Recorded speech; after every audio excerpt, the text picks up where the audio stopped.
Gaano nga ba kahalagang matutunan natin ang kasaysayan ng panitikan sa panahon ng mga Hapon?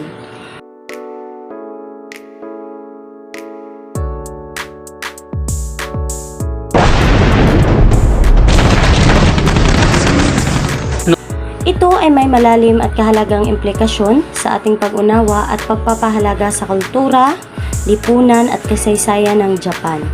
Una, pag-unawa sa kultura at katangian. Ang panitikan ng Japan ay nagpapakita ng kultura, mga halaga at pananaw ng mga Hapones sa iba't ibang panahon, mga paniniwala, tradisyon at pagpapahalaga sa buhay. Pangalawa, pagsusuri sa kasaysayan.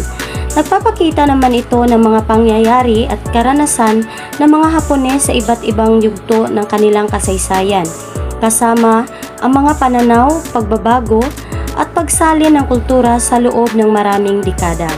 Pangatlo, pagpapalawak ng kaalaman sa panitikan.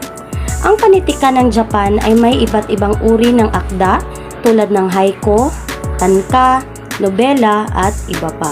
Pang-apat, pagpapalalim ng ugnayan sa kultura.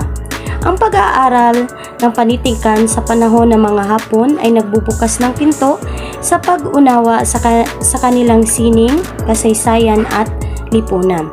Ito ay nagbibigay sa atin ng mga aral at pananaw na naglalarawan sa pagiging bansa.